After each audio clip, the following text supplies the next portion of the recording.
Are you looking for the perfect bracelet for a loved one? Would your man be interested in a personalised keyring from his children? Are you looking for the best priced jewellery, whether it be a necklace, ring, earrings, bangle or even more? Look no further than Crafted Arts. Crafted Arts is a local business based in Barry within the Vale of Glamorgan, and they have a range of all the perfect items you need. If it's for the perfect gift for an anniversary, or maybe it's for someone's birthday, maybe something for Christmas, or you wanted to give someone that perfect gift that will last a long time, Crafted Arts is the business for you. If you want to know more or see what they have in stock, then you can visit them locally at 29 High Street, Barry, Vale of Glamorgan, CF627EB, or you can go onto their website at www.craftedarts.co.uk. You can even email them at info@craftedarts.co.uk, or maybe just give them a call at 07789 94248. Trust me, it's worth it for the perfect gift.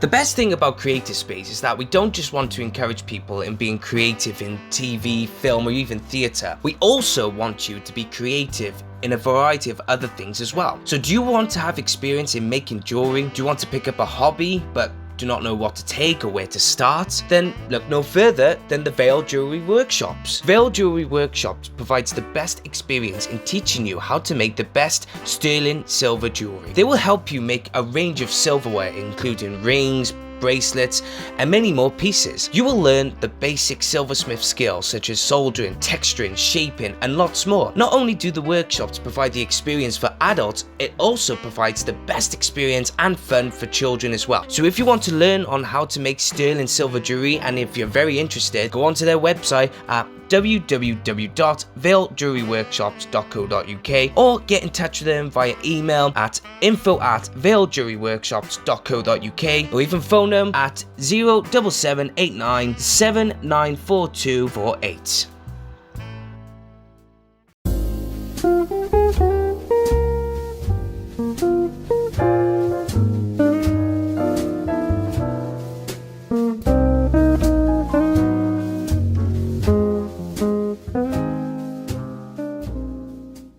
Hey guys, how are you? Welcome to Creative Space Podcast, and this episode today, I've brought my friend along with me, Chris England, to talk about one thing and one thing only, and that is Doctor Who.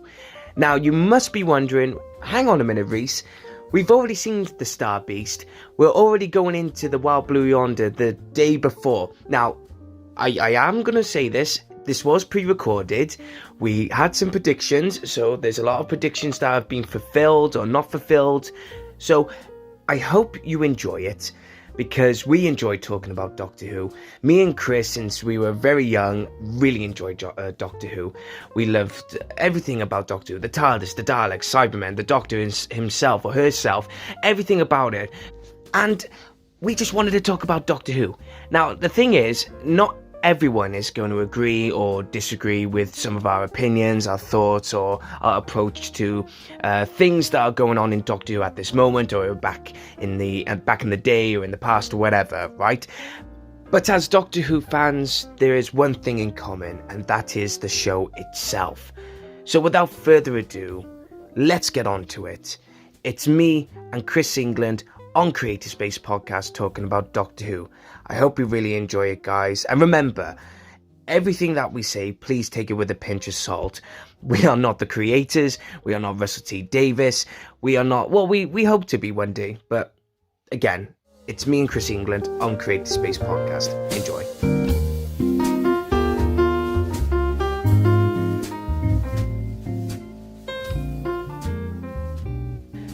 Do you know what? It's been a long time since I've had someone sat in front of me just talk about everything, but this is a very special episode. Chris England, my friend. Hello, fellow Whovians. Fellow Whovians. Now, you're reading the title correctly. We are two big Doctor Who fans. Now, we are recording this on Doctor Who Day. Yes, it's the 60th anniversary. Yes, we're talking about it on the day of the anniversary. We got the Daleks colorized episode later on tonight. We got what was it? The Adventures in Space and Time, which Harry Herneman has been telling me that they've reshot the last scene, and apparently it's going to be Ncuti Gatwa being next to the console. Oh, that'd be beautiful if they did that. Yeah, it would. But Doctor Who, so for anyone who is not a Doctor Who fan but does follow my podcast, this is your perfect chance to not listen and listen to all the other episodes. Love, like, share my channels. But for now, I do apologise. But anyone who is a big Doctor Who fan, enjoy this one. So, of course, we got to talk about our love for Doctor Who. Our love for Doctor Who goes way, way, way back, when we were kids. But I want to know from you, as a Doctor Who fan, Chris, what made you fell in love with Doctor Who? And you were telling me before we started recording that it was nothing to do with Doctor Who at all, apparently. Yeah. As I tell a lot of the of my mates, I'm what is known in the Whovian world as a wilderness baby, the era between the classic and the new series where you didn't have any new Doctor Who on TV. In fact, I was born 1 month after the final episode of Survival aired. That was, 1 month after, was it? God, yeah. Your parents picked the perfect moment, didn't they? Oh, too true. And around the age of, say, 3 or 4, it was sometime in the early 90s, there used to be this fun game show called Telly Addicts by Noel Edwards, and that's where I was first introduced. No, Edwards. You mean Edmonds? Edmonds, yeah. No, it's fine, it's fine. No, and basically, one of the clips they did was of the 80s Doctor Who. I keep forgetting what one it was. It was either Kinder or Warriors of the Deep. All I know is that it's one of the Peter Davison ones, and it was with Janet Fielding. And the stuff they were showing off, of course, just fascinated my little brain. And of course, back in the day, it was really difficult to find any of that stuff because that was like VHS and pre-DVD and everything. But then, of course, 1996 came around and my year, I was born. Yeah. Little 6-year-old me learned they're doing a Doctor Who movie, and that was fantastic. Of course, at the time, I didn't really think about Sylvester McCoy. I thought more about the new Doctor they introduced, Paul McGann. Yeah.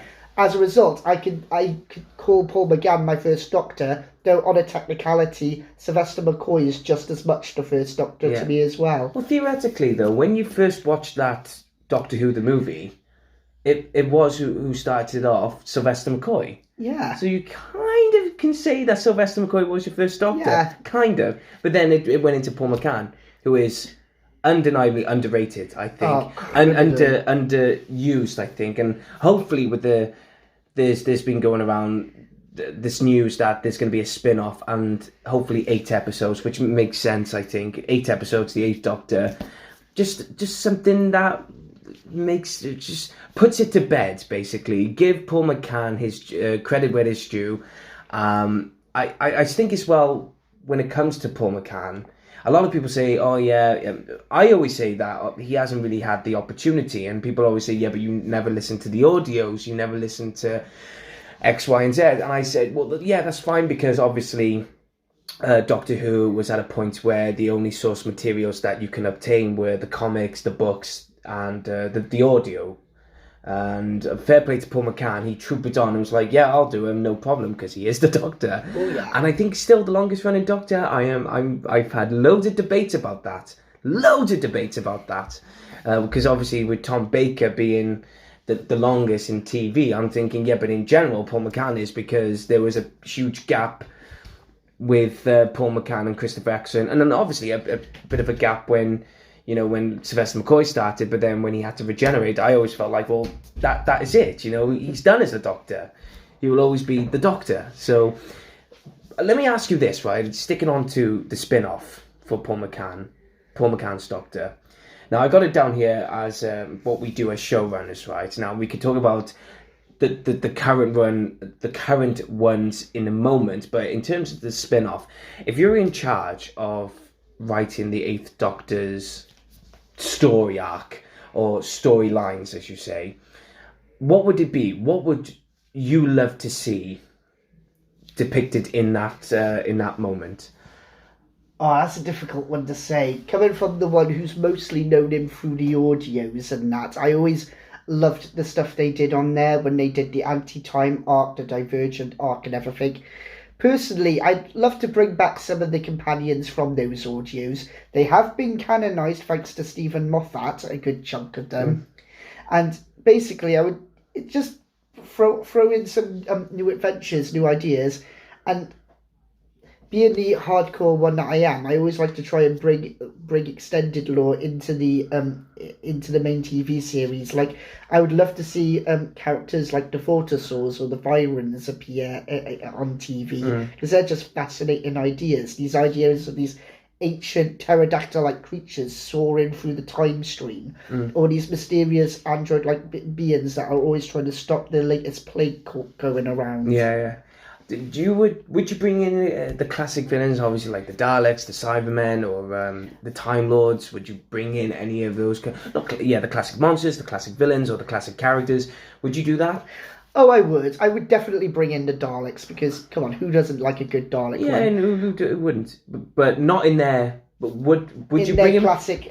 Because this is the thing about the Doctor, especially Paul McCann's Doctor. You can have that freedom to go, well, we obviously Paul McCann regenerated into John Hurt, and then John Hurt's War Doctor saw those type of Daleks that we know today, but you can still balance it out between that. How they've gone from the classic into the modern ones that we know and love. The Cybermen, if they were to bring them back, I don't know, because I think that would be too much. If it was 8 episodes, it would be too much.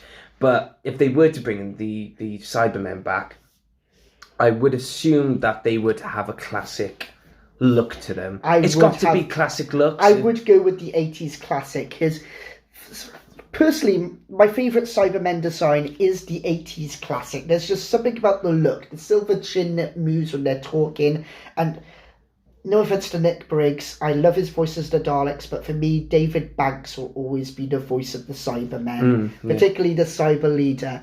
Ever since Earthshock, that bit where he's just going, destroy them at once. Yeah. It's just like, oh, so good. Do you think it added more human-like to that? Even though the Cybermen are not human, they're obviously cybergenetic. They're humans that were cybernetically enhanced and basically manipulated and everything. But do you think that it offered that more tone, that human-like tone? Yeah.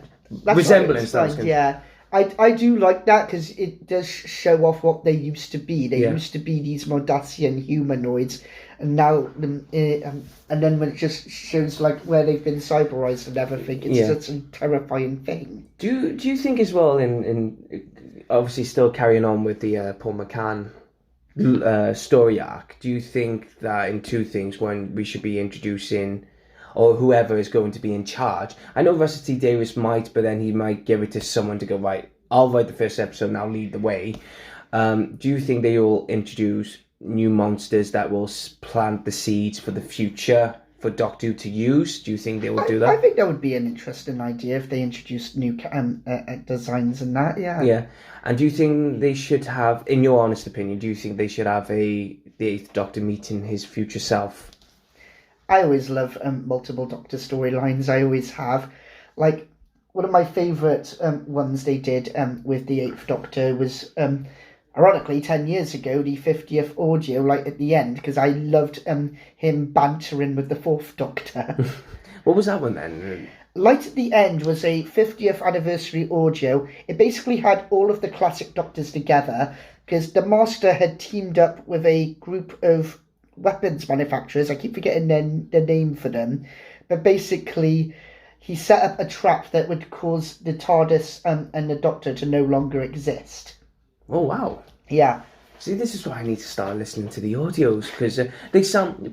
But this is what I mean, though, with the audios, because not many people... I know that we're in a... Well, I mean, look at us now. We're podcasting. Too true. Right, too true. But at the height of the podcasting now, we should be listening to more audios. But do you think back then, obviously, when you were growing up, I don't know, I was born in 1996, and I'd never really listened to any audio dramas, you know, I wasn't that particular type of person. So do you think that...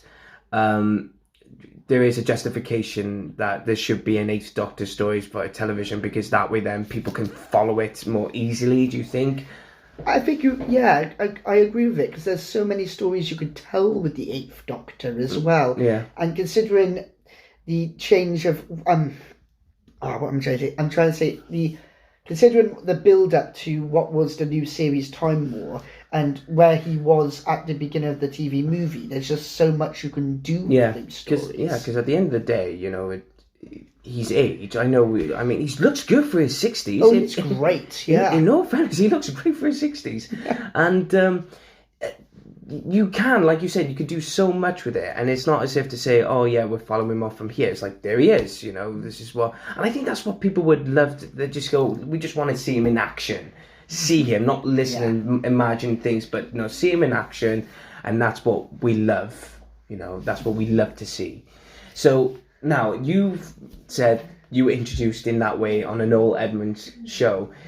Mine was pretty simple. I did not know, and you must have been buzzing when you heard that there was a revival coming. There was Christopher Eccleston was going to make an appearance, who I think is a very underrated Doctor as well. Criminally underrated.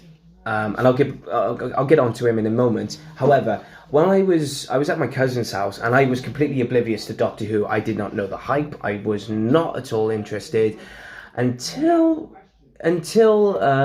my cousin's their mum, who is also another cousin of mine, she said Doctor Who's on, and they just ran into the to the living room, and I was like, oh, what's going on here? And the Doctor dances with the gas mask zombies one there. And I was like, what's this? And my cousin Lucy and Leisha, they said, oh, this is Doctor Who, Rhys. This is really good. And I was like, oh. So I started watching it, and I shat me pants. I was like, oh my God. And then I watched the following episode, which was Boomtown, which introduced me to this to the theme. And obviously I was really proud because they set it in Cardiff. So I was like, oh my God, And then I watched Bad Wolf, The Parting of the Ways, and was it a double episode? Yeah, it was a two-parter, Parting of the... Parting of the Ways and... Yeah, Bad Wolf and Parting of the Ways. Oh, it was Bad Wolf, yeah. And I watched that, and I was really gutted. I was really gutted that Christopher Eccleston had left, and the only reason why I was gutted, because at the time BBC iPlayer was not the thing at the moment. It wasn't really bringing in any of the content from the past. So when David Tennant came in, regenerated as the Doctor, I thought, my God. And do you know what? I was not familiar about David Tennant. I was like, who the hell is he? Yeah, I had only been introduced to David Tennant like a year before in that BBC series Casanova, I think. Casanova, yeah. Yeah, so I was aware of him, and I was just...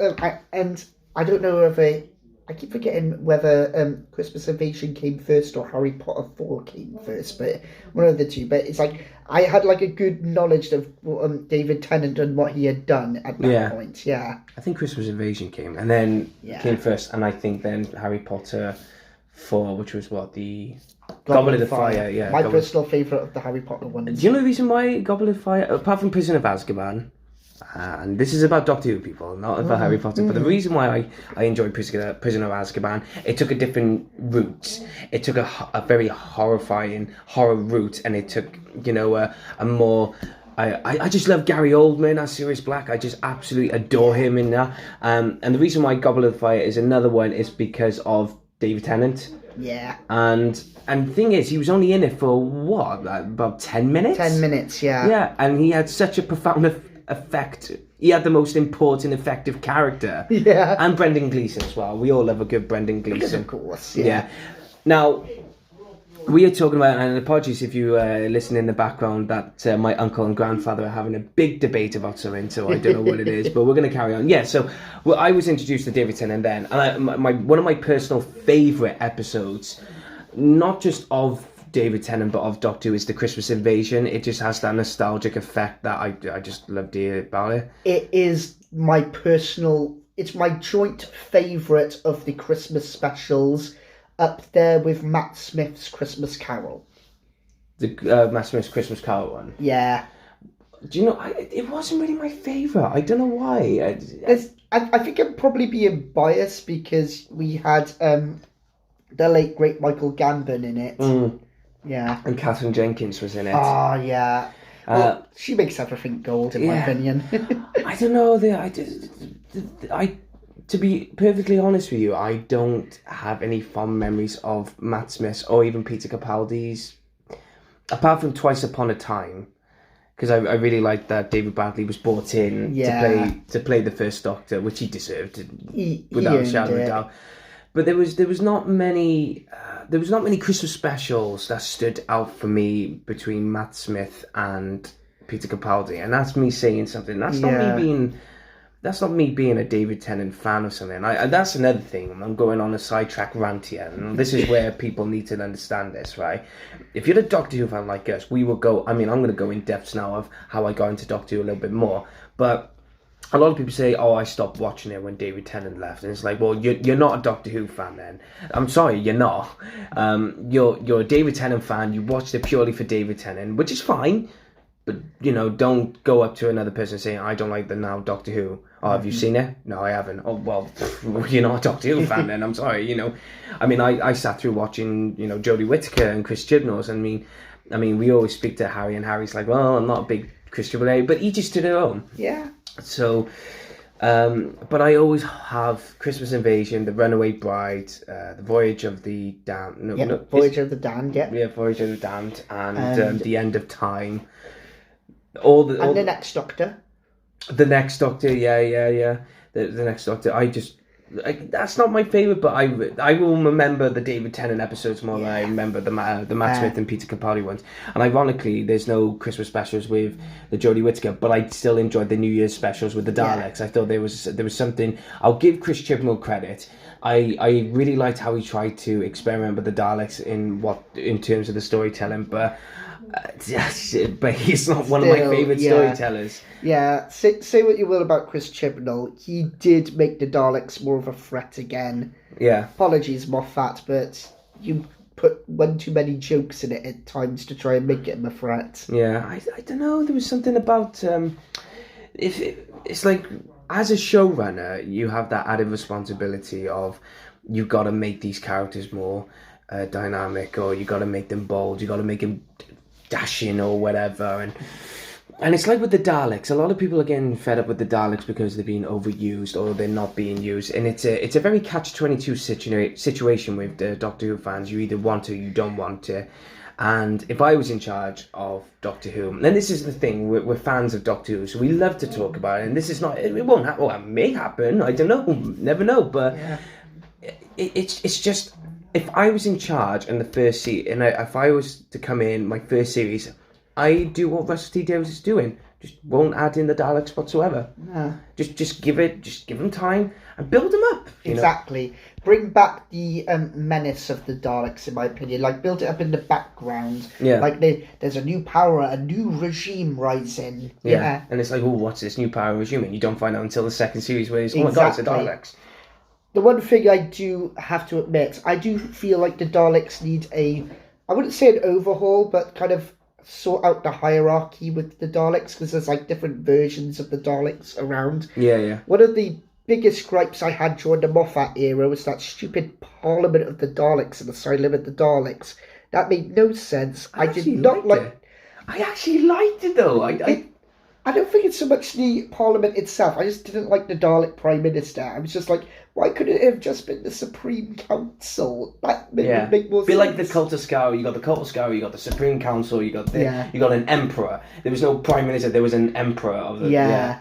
But that's another thing as well, what really confuses me with Doctor Who canon storytelling, the continuity and everything, is that you watch Remembrance of the Daleks and then Skaro blows up, and then all of a sudden there's the Time War. It's like, well, hang on a minute, how did Skaro get there? Yeah. And then Scaro's destroyed. Okay. And then you get to Matt Smith, and then he's on Skaro, and then it's like, he's on Skaro again. How did he get there?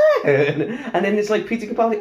Peter Capaldi, was missing, and it's just like, wait, they brought it back, and it's just like, wait, we knew it was already back. And what are you talking about? Oh, it's just that's all I want. It's just a bit of clarity. I think that's what's missing in the Doctor Who storytelling, is just clarity. Yeah. Do you think so? Or I do agree with that. Like, there's certain things I do think they should try and build on a bit more. Like I said, try and sort out the Dalek hierarchy. Basically, I just have an Emperor at the top, when he's not bashing heads with Davros, in my Yeah. opinion. Then you have the Supreme Council underneath. Yeah.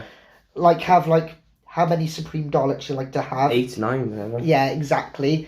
And then you would kind of say what you will about the Dalek paradigm, but I did love the idea of the scientist and the strategist Daleks. Yeah. I would have them back, but I would have them as what I think Stephen Moffat tried to do, is that they were the superior Daleks. So the Daleks that we know answered to them, and they would, and those supreme Daleks would answer to the Emperor, the Prime Minister Dalek, or whatever. So I would have a bit controversial. If I was to bring him back, I'd have him win. Yes, I would have them a few of my friends dislike that. It's like, well, no, it just wouldn't make sense. And it's like, well, yeah, but there's nothing wrong with having a go, because it's like, oh, what would you do? There was loads of things that I can't really point out, but a lot of people dislike the idea. There was some logistical reasons. There was not many, but it sounds controversial, but I would have them win. Yeah. And it's been done at times in certain comics and certain audios, where sometimes the Daleks do win in places. Like Patient Zero, they got away with the plague, which causes great ratifications in the Eighth Doctor era. Yeah. And heck, even Victory of the Daleks, they got away mostly scot-free. Yeah. Yeah. Didn't, in Doomsday, didn't they win? Well, Would you say they won?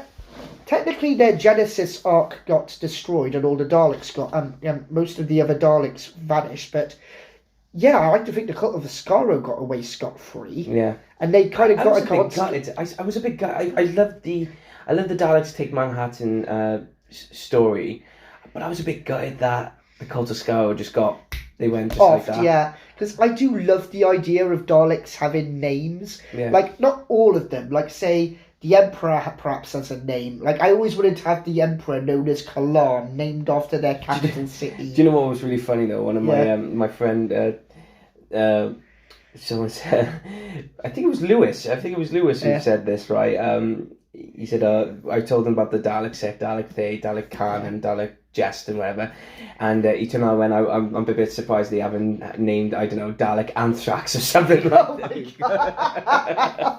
Oh my god. Yeah. It wouldn't work, but it'd be cool, yeah. It'd be a good name if it wasn't used for something else.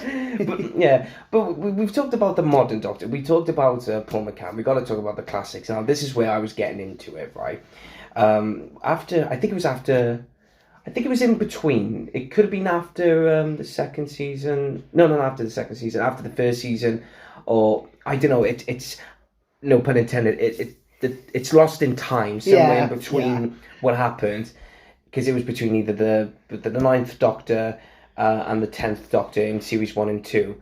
I was sat home, and UK TV Gold, before it became the British sitcom channel, it had a marathon of Doctor Who, all the classics. Nice. I don't know if you remember that, but that's what I remember. And some of the episodes that hold dear to me were the two Doctors with Patrick Troughton and Colin Baker, because that was one of the first I watched, and they weren't in canon as well, so they were all over the place. And excuse me.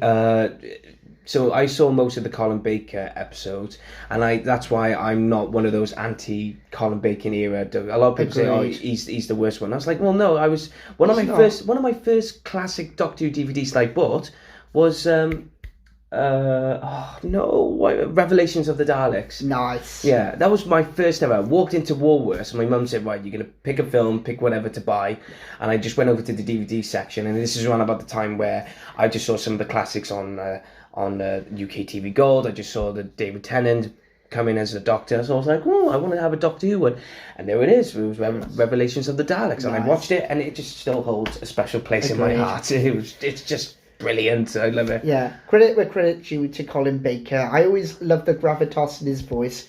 Sassing of his coat aside, he had some really interesting serials, in my opinion. Yeah. Do you think though it was the right call to have Patrick Troughton and Colin Baker be together? Because there are some similarities there with terms of wit, terms of what was it? rebounds of the jokes and everything. He says something, then Patrick Troughton says something back, and they're both a bit. They don't mince their words. They're very straight to the point. Do you agree that? I do agree. I need to get back to watching The Two Doctors again at some point, because it was an interesting one, and it was great just seeing Jamie and Perry with as well together as well. Going on to top Doctors, right? We all love Doctor Who. We all have our favourites, and especially with David Tennant coming back for 3 episodes, and we got Ncuti Gatwa in the mix. Now, who is your favourite Doctor? And do you know what? I'm going to give you top 3. Ooh, top 3. Well, in that case, at the top, I always say my first Doctor, Paul McGann. He always speaks to me so well, and I always loved some of the audios that he had as well. From there, I'd probably go with... Well, my favourite from the classic series will always be Peter Davison, and the reason is threefold. Number 1, I love Nyssa and Tegan. Such a great ones. I always loved his run-ins with Anthony Ainley's Master, because they played off each other so well. And in my opinion, Peter Davison had some of the best episodes of the classic series. For example, Earthshock always left me in tears the first time I saw it. I always enjoy the Black Guardian trilogy. 5 Doctors, the very first classic serial I ever watched, will always have a special place in my heart. And to this day, Caves of Androzani is the best regeneration episode. Yeah, they always say it's one of the best Doctor Who episodes ever. And they're right to do so, because it's such a bleak serial. Yeah. I think Mr. TARDIS Reviews said it best. He's like, the Doctor is on a planet that no one wants, that he shouldn't be in. Yeah. I think it was Mr. TARDIS. Is he the one that he does like our documentation of each era? Yes, because I was watching that. That's the reason why I said it's been considered one of the best. And my top 3, right? I haven't done my third one. Oh, yet. Sorry. No worries. The third one, in my opinion, from the new series, it's Matt Smith, and it's mainly because of Series 5, which, in my opinion, is my favourite season of the new series, because I just love the Crack in Time arc. Yeah. My top 3. So, David Tennant will always be my all-time favourite. His charm, his wisdom, the intelligence, the way he speaks, the way he commands. He is the Doctor. Yeah. You know that this actor is not playing the Doctor for the sake of it. He's playing the Doctor because he's dreamt of playing the Doctor. Oh, yeah. You know he wants it badly. And do you know what? Every time I watch that Doctor Who TARDIS review one where he talks about David Tennant's era, and it says when that 7-year-old was watching, I don't know, Tom Baker or something like that, he knew he wanted to be the Doctor. And it's like, I was like, you just want to go back in time and tell that kid, not only are you going to play the Doctor, you're going to play him twice. Yeah. You're going to play him twice because you're that damn good. Yeah, you are. David Tennant. But there's the thing, though. Just because he's my favourite Doctor, and it's a bit of a cliche, but it's because he's just brilliant, and I continue watching it simply because he made me a fan. Not a David Tennant fan, he made me a fan.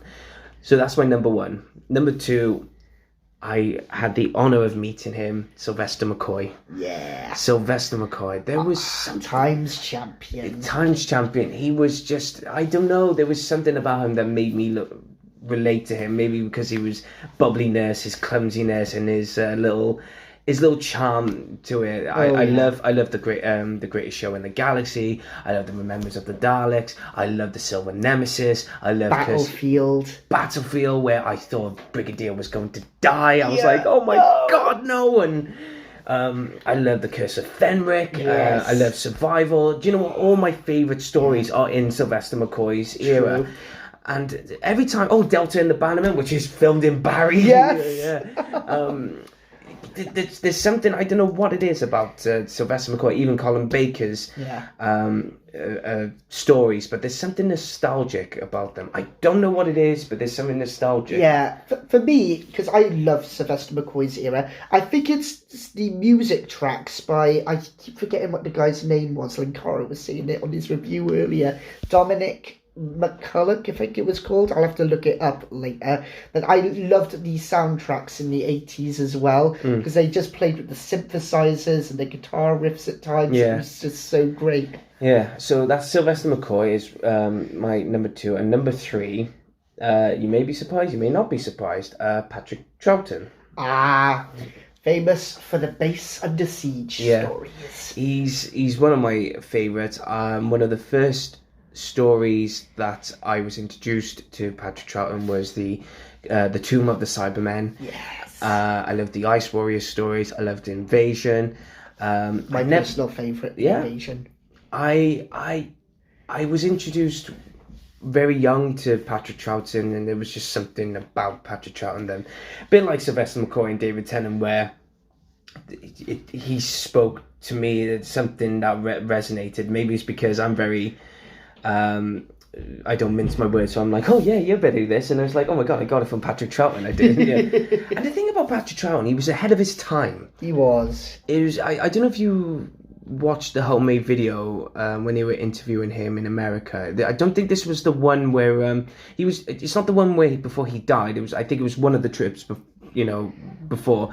And he was talking about, he was asked about what the Doctor is and everything, and he turned around and said he could be a man, could be a woman. He was so far ahead of his time. Yeah. And the way he went in depth about the characters, like, oh my god, this guy knows Doctor Who. Yeah, this guy knows Doctor Who inside and out. There's no two ways about it. He is the Doctor. Too true. Yeah, and those are my top 3.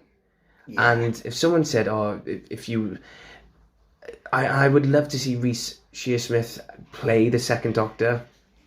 And a lot of people may be surprised about how come we didn't say Tom Baker, how come we didn't say John Pertwee. They're all brilliant in their own way, but there's probably a Doctor for someone that will speak to them. It could be Tom Baker, it could be Peter Davison. I mean, if I had to pick the top 5, Peter Davison would be in it and Colin Baker would be in it. Too true.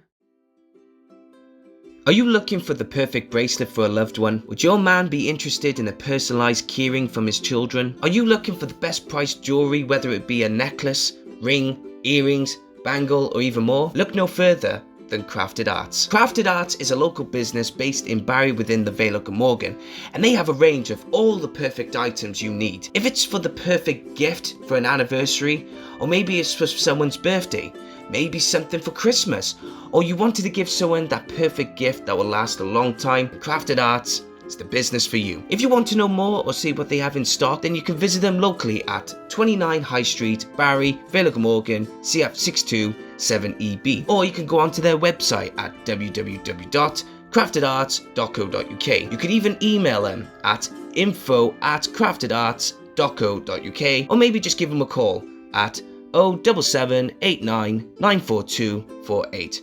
Trust me, it's worth it for the perfect gift.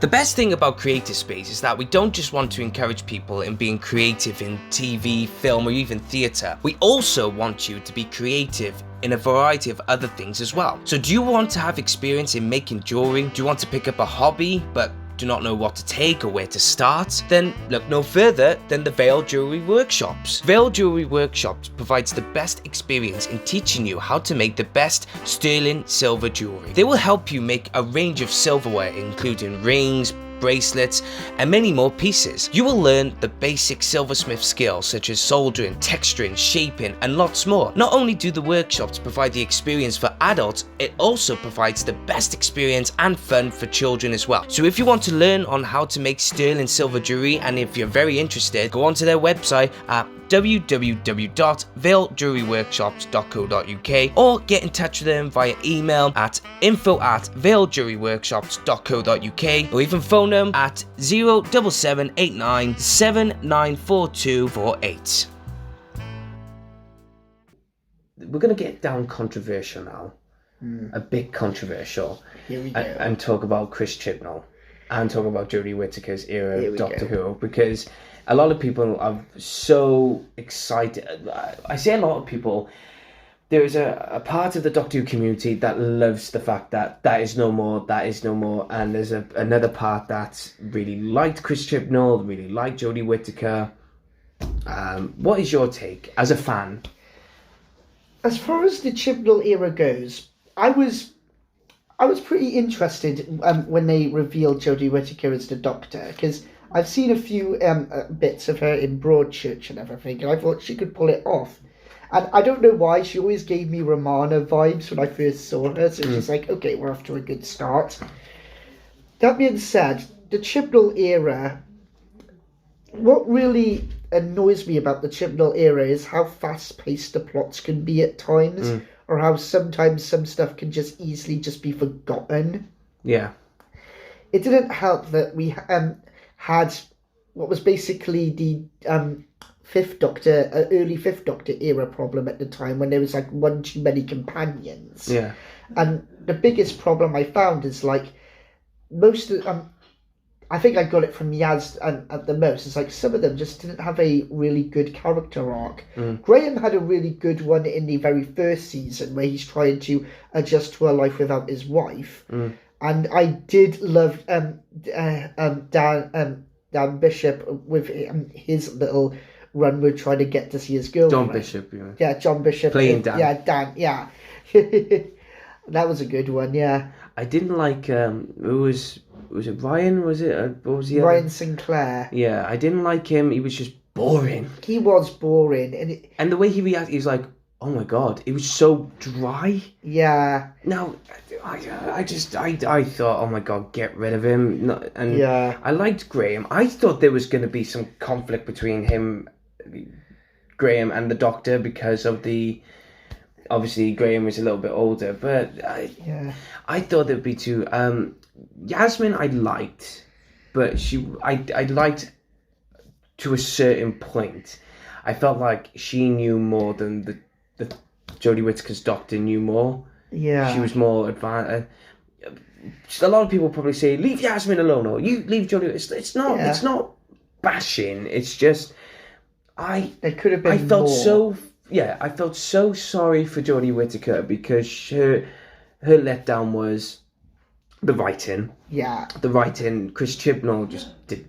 In my opinion, it is probably bashing Chris Chibnall, so I do apologise to those Doctor Who fans who like Chris Chibnall, and fair enough, each is to their own. But I just didn't think he was a good showrunner. No. The way he handled it, and because I think a lot of people say, oh, it was Stephen Moffat that started off the death of Doctor Who, because, I mean, at the time of Chris Chibnall's reign as the showrunner, if you think about it, a lot of people were worried that Doctor Who was going to get cancelled because a lot of the hate was going towards that show, saying this don't make any sense. And he became his own enemy. Yeah, he slagged off John Nathan Turner live on television, and it's like, well, mate, the things you're talking about, you're doing exactly the same thing. Yeah. So, and I couldn't. And yeah, here for me is where we start talking about the one overarching story that he was doing, the Timeless Child arc. When it was first introduced, what that was all about, I was just like, dude, you're taking the Cardinal Master Plan and trying to screw around with it. Yeah. Yeah. Did you like it? Honestly? The concept was interesting, but the execution was really off. I would have been more happy if they kind of kept it in the blank of whether or not the Doctor was it. Because one thing they could have played with was, everyone knows from the extended lore that Rassilon created the Matrix. So you could always say that Rassilon was making stuff up or making an abbreviated version of events. And when they introduced Tectium as well, I would have been just like, am I the child? And it's like, who's been telling you that? Yeah. And it's just, and that would be an interesting thing. I just didn't like when they was trying to say, no, that is you. And like, you used to call me mother. I was just like, oh, please don't do that. I would have been more happier if Tectium had said, back in the day, you used to be my companion. That would have been a more interesting thing instead. Like, oh, that's where you got that from. I can understand whether it was like, looking into the special features of Doctor Who, they wanted to make, especially with Sylvester McCoy's era, they wanted to bring back the mysterious of the Doctor. So I can understand with Chibnall where he was trying to go with it, but I think the execution just did not go well. No. Do you reckon? Yeah, because I've only read Time's Cradle. what's it called? Time's Crucible, Cat's Cradle. So I only know a small bit of the original Cardinal Master Plan in its entirety. But I always do love the idea of trying to go back to pre-Time Lord Gallifrey and showing the mystery of that era. Do you want the Time Lords to come back? I do and I don't at the same time. Like, I like to bring back some of my personal favourite Time Lords, but when it came to Gallifrey, and this is kind of like a pinch on the nose, because a lot of people know that I love Robert Holmes.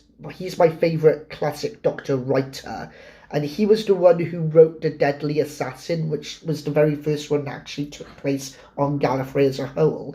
And that's when he started introducing a lot more of the politics and the main society of Gallifrey. Like, I liked the High Council. I liked the founding members and all that. I was never a big fan of the Celestial Intervention Agency and the way they tried to get around the whole intervention thing. Yeah. As far as Time Lords go, always bring back the Master because, well, the Master's the Master. I want Sacha Dhawan back. Yeah, bring back Sacha Dhawan. Give him another run. He, in my opinion, he has the makings of being a great multi-doctor master, like the way Anthony Ainley was, in my opinion. And the best thing is, he's so John Sim had versatile that in the role. capability at that, because obviously he was brought back in Peter Capaldi, because I think that for the first time ever they had a multi-master story, and I was really and that was one of my favourite. It's like, the thing about Stephen Moffat is, at the time when he was showrunner, I didn't like him. I didn't like him. I didn't like the way he used Alex Kingston, like River Song, a lot. And I don't know. I think maybe that's just me. Maybe that was. But then I look back now. I think actually no. I like the River Song story arc. It sounds good. If I'm not going to like it now, I'll probably like it in 5 years or something like that. But yeah, going back on the Masters, I felt like one of the only good things about Chris Chibnall's, in my opinion, one of the good things that Chris Chibnall did was brought in Sacha Dhawan as the Master, because he was so good. Anything he was brought in, even in the worst storylines, even the time he made it go. It was like, oh my god, he's carrying it. Yeah, and as far as other Time Lords go as well, yes, I want to see Susan Foreman return. Mainly so Carol Ann Ford can have her own regeneration episode. Yeah. She's long overdue for that. I would love to see Romana return. She was one of my favourite companions of the Fourth Doctor era. And as far as other villainous Time Lords go, I love the Monk. You could just bring him back as a regular nuisance. He's not the Master. He's not out to conquer the universe. He just wants to try and change things to something he thinks is a lot more better. And the thing is as well, you can just say, because he was left in a certain time period, and you can justify that saying he's wasted 3 regenerations on planet Earth because of you. There's a story arc right there. Yeah. The Rani, I'd like to see. You could do so much with the Rani, considering that her 2 episodes. My biggest nitpicks are what Pip and Jane Baker did in those stories. Mainly, they're the masters of always. They were the ones that always made gobbledygook over the science stuff. Don't believe me? Watch Timon and Rani. Some of the gobbledygook in that episode just goes, ugh. Yeah. And I want to see Omega return. To me, he's the true Time Lord founder.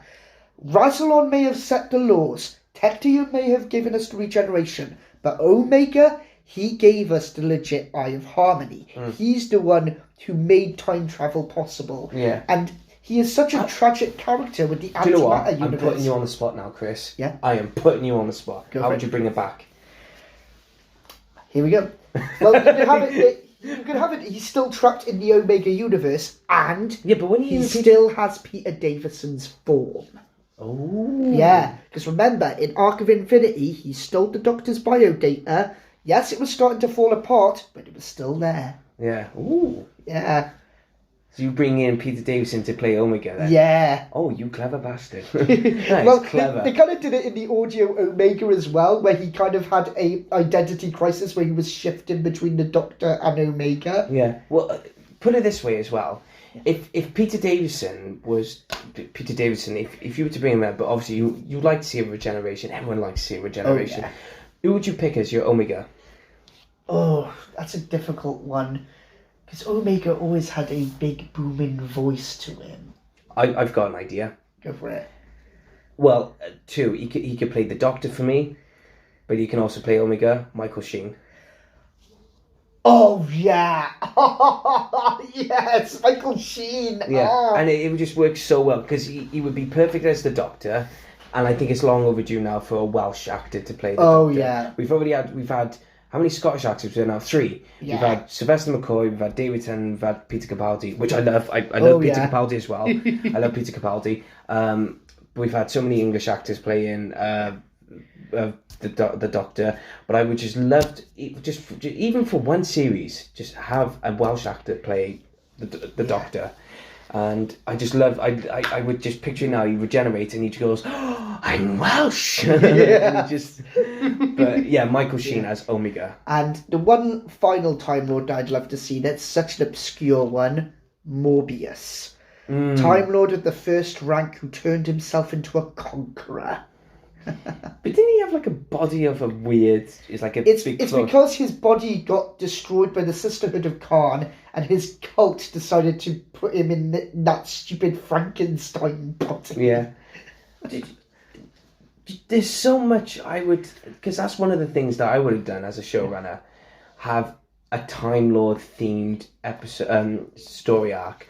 Where you have 12 episodes. I know they're doing, 8 or 9 episodes for Ncuti Gatwa's series. Mm-hmm. They're doing 8 or 9. But if I was given maybe just say 10 or 11 episodes, right, each episode would feature a Time Lord. Yes. And at the very end, right, there would be a big Time Lord civil war. Oh, that's what I would love to see.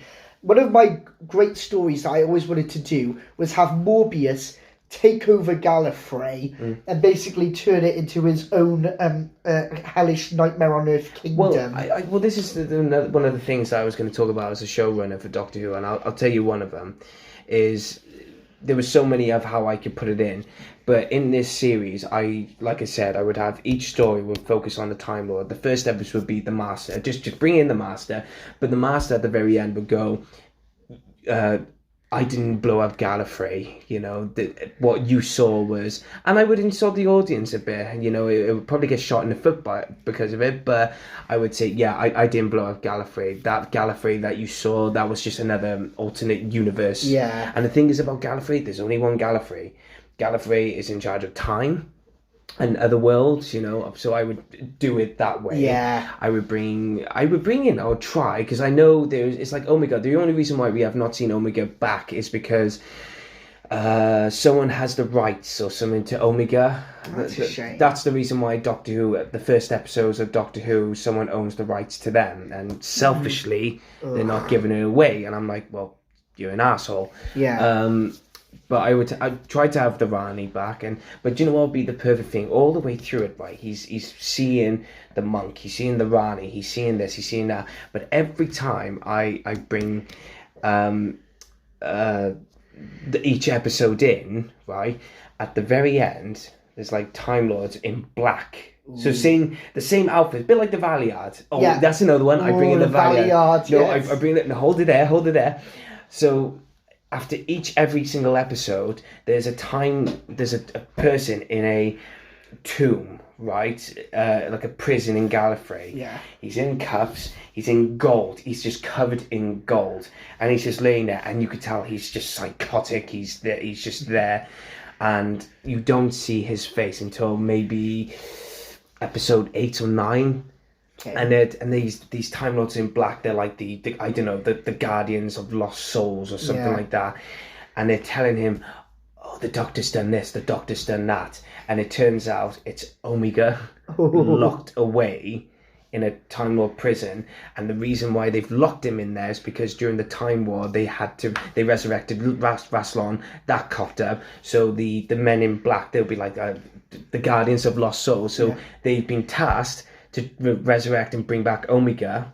So they brought him back, but the problem was he's not all there, and also he's still angry at the Time Lords for banishing him. So he's like, I'm going to get you. So that would be it. I would have it every ounce. So that would be Morbius. I bring in everyone. Yeah. But here's the pulling for underneath pull the carpet underneath your feet moments, right? The Doctor's got a companion, right? Mm-hmm. Male companion who's just a clumsy fool. You may think he's a clumsy fool. So at the end, I would have him get the Master. He's killed. He gets shot by like a Gallifreyan gun or something, and he falls to his death. Right, and you don't see him. And the Doctor's like, because the Doctor and the Master have been shaking hands, like, right, we've got to destroy them. Doctor saves the day, goes off to the TARDIS, and this is where the Christmas special comes in. Ooh. So the Doctor's about to set off the TARDIS, and he goes, wait a minute, I can't get it to fly. And the male companion just electrocutes him and goes, I have wasted my entire body to listen to you talk and talk. And this male companion who we've been following all through the season turns out to be the Master. Oh my God, that's awesome. Yeah. And he's like, I've been following you. And then that builds up to your Christmas special. Oh my gosh, that's amazing. Actually, I would try and convince the BBC to get a Christmas and a New Year's, a bit like The End of Time. Yes. I would do that. Oh, that'd be awesome. So that is me. Sign me up, BBC. I'll take over Russell T Davies, no problem, after 5 years. That's not a problem. But I'd love to bring back some of those Time Lords. I would bring back Gallifrey. Yeah. But the way I do it is how the classics would do it. Every now and then. Don't make it so constant. say someone did I don't know, 9 series or something like that, right? In the last 9 series, doesn't matter how many writers or showrunners you've got. Maybe bring back Gallifrey, 9 series, 3 stories. Yeah. That's enough, and just let them be and let it be for a bit. Yeah. Because I really enjoyed it when they came back in the End of Time. It's like, for Gallifrey, for victory, the End of Time itself. And I loved when they kind of brought it back for the 50th 10 years ago. I honestly thought it was going to be like this slow burn to a return to Gallifrey. Yeah. Like, I honestly thought it was going to be like, oh, they're not going to do this now for another 5 or 6 seasons or something. No, it happened in series 9. Yeah. And the way Gallifrey came back was a bit not overwhelming, well, just underused at all. And there was a new vassal on, and I was like, oh. Yeah, they couldn't bring back Timothy Dalton. I think Timothy Dalton wasn't available. I think Timothy Dalton was like, I'm happy. I've done my one. Yeah. I would have loved to have seen them bring Richard Armitage in. Have you heard the audios? Richard Armitage as Russell, oh my God. Yeah. Do you know what? That would be a great Omega as well. Yeah, too true. Because he's great as the voice of Rassilon in the audios. Luke Evans, I would have. Oh, yes. But mainly either Luke Evans or Michael Sheen. Yeah. It's got to be someone with a menacing look to them. Agreed. So, of course, Doctor Who Day. David Tennant's return. Captain Tate's return. Big Russ's return. And the only thing I only have a problem is he's got Davros walking now, and we're not going to go into that because it's a very touchy it's a touchy subject. But I keep telling myself it's a prequel. It's a prequel. So yeah, it's pre-accident Davros in my opinion. Yeah, that's all I say about it. I'm saying it about myself, and I keep saying so a lot. So I'm going to be. I'll wait until his next appearance to say anything on that. Same. We'll cross that bridge when we get to it.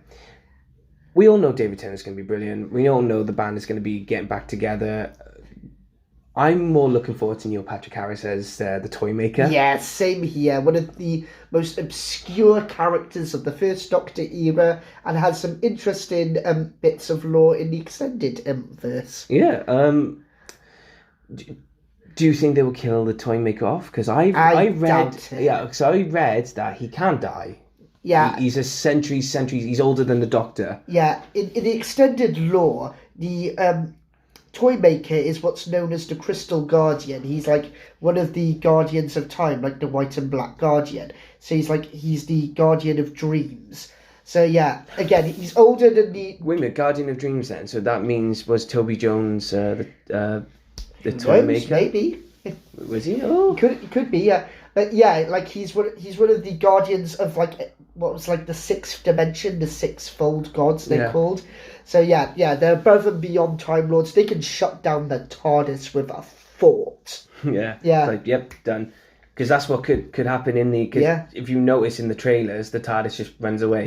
Yeah. And yeah, that makes sense, considering it's just like, these beings are beyond us. Yeah. Yeah, I don't think he's going to be killed or anything. I think, like the original, the Doctor's going to like try and beat him at his own game. That's what I think this is. It's just another one of those toy makers, like, in the words of Jigsaw, I want to play a game. Yeah.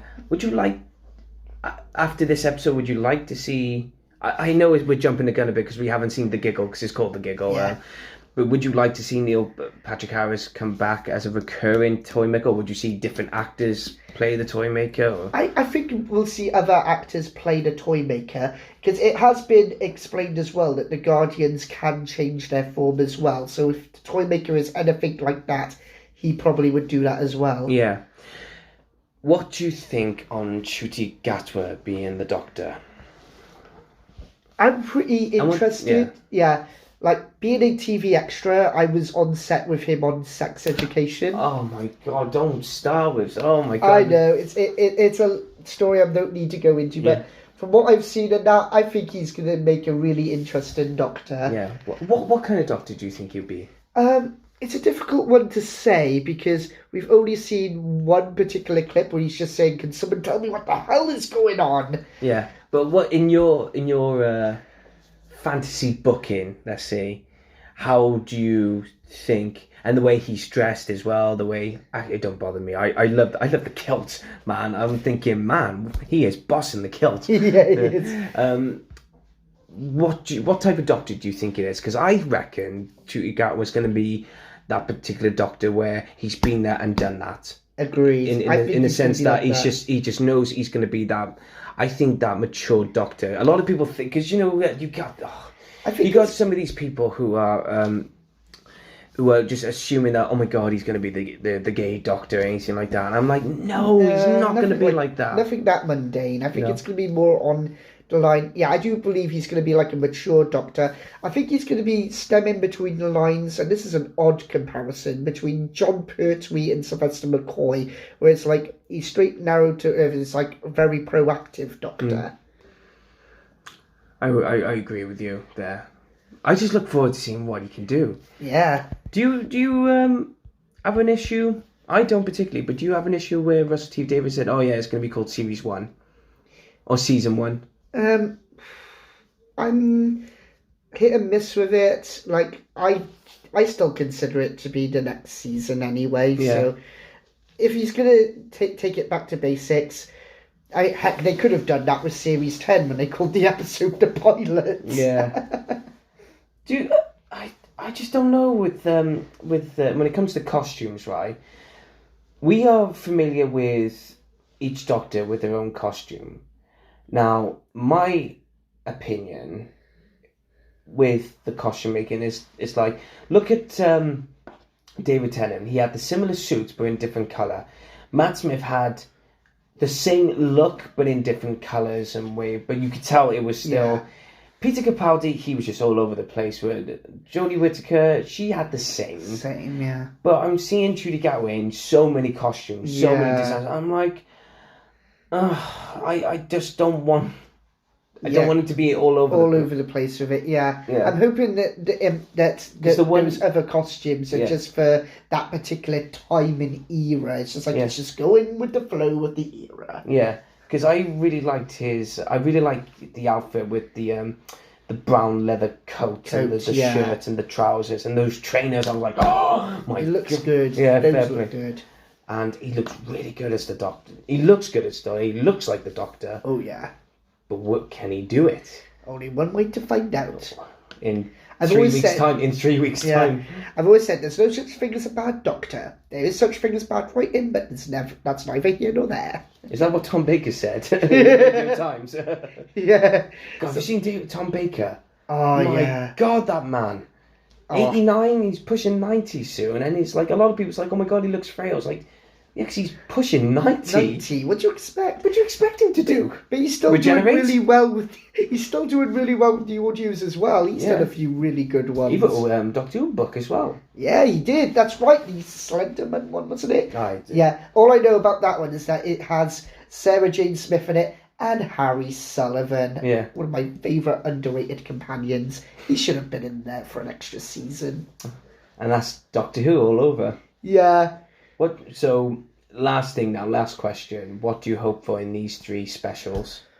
Well, that's a difficult one. With the first one, The Star Beast, I'm guessing it's going to be basically the adaptation of Alan Moore's one. He's already said that. Russell T Davies already said that on BBC One. Yeah, so... Which I like. I like that he's... This is one of the reasons why I'm always giving Russell T Davies the opportunity, the chance to bring it back, because... Right, I'll say this now, and I'm not for or against it. I'm just a bit... He's talked about... He went on Doctor Who Unleashed and talking about the children need special and saying that, we can't have Davros in a wheelchair now. It's like, well, no, the idea and the way he's approached it, I disagree with, but fair enough. But this is Russell T Davies. I know he will do justice, because... Mm-hmm. But then again, we always talk about Russell T Davies as this perfect showrunner, right? Mm-hmm. But keep in mind... We saw some. We had some stinkers. Odd ones, yeah. And what was it? Love and Monsters. Yeah, Love and Monsters. Yeah. What's the one? Fear Her? Not Fear. Yeah, Fear Her. Yeah. And personally, I was never a big fan of how he did his take on story arcs, because his were always just like throwing a name or something throughout certain episodes. Like you'd have Bad Wolf mentioned every so often, or the Torchwood Institute. In my opinion, the best story arc he did was the Mr. Saxon story arc. That confused me. It wasn't so much the Harold Saxon stuff itself. It was the background stuff with Martha's family and throughout the season. Yeah, because when they said Mr. Saxon, I was a bit like, even in the Runaway Bride. Yeah. It's like order for Mr. Saxon, fire at will. I'm like, David Tennant said that in the commentary. He's like, Mr. What? Mr. Saxon? Yeah. I love David Tennant. So have you met him? I have. I've had a photo with him and Billy Piper. Oh, you bitch. Yeah. How much did that set you back, though? I'm glad he's back in that. Well, I got him to sign my book. I turned my 2013 Who's Who Doctor Who book into an autograph book, and it's basically been growing and growing. Heck, this last weekend at the Wales Comic Con, I got the autograph signed by Jenna Coleman. Oh, that's brilliant, man. Yeah. So we're looking forward to Doctor Who. Oh, we are. I've never been so excited now. Yeah, looking forward to the Star Beast. I'm curious with what they're doing with the Blue Yonder, because that's the most mysterious one we haven't been given. They've kept it very hush-hush, haven't they? Yeah. And even Russell T Davies said that that's not the title. Yeah, so I get the feeling, I'm hoping that it's going to be like a multiple Doctor storyline or something like that. Yeah. That's what I think's going to happen or something. Yeah. And then, of course, we getting the giggle with the Toy Maker. And I think that's going to be my personal favourite one, but I'm probably being biased because I do love Neil Patrick Harris. Yeah. And here we go, that's Doctor Who. Oh, yeah. Come on. Another 60 years. No, 600 years.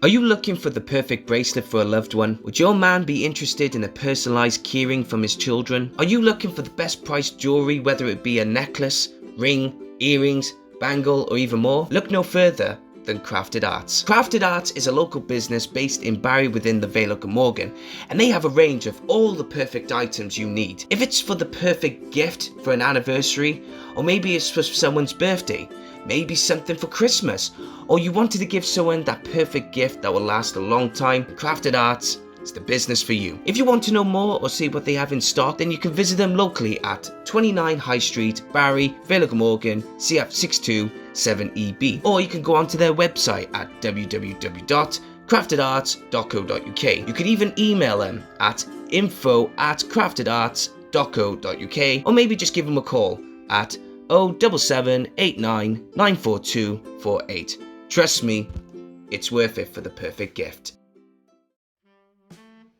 The best thing about Creative Space is that we don't just want to encourage people in being creative in TV, film, or even theatre. We also want you to be creative in a variety of other things as well. So do you want to have experience in making jewelry? Do you want to pick up a hobby but do not know what to take or where to start? Then look no further than the Veil Jewelry Workshops. Veil Jewelry Workshops provides the best experience in teaching you how to make the best sterling silver jewelry. They will help you make a range of silverware including rings, bracelets, and many more pieces. You will learn the basic silversmith skills such as soldering, texturing, shaping, and lots more. Not only do the workshops provide the experience for adults, it also provides the best experience and fun for children as well. So if you want to learn on how to make sterling silver jewelry, and if you're very interested, go onto their website at www.veiljewelryworkshops.co.uk or get in touch with them via email at info@veiljewelryworkshops.co.uk or even phone them at 07789 794248.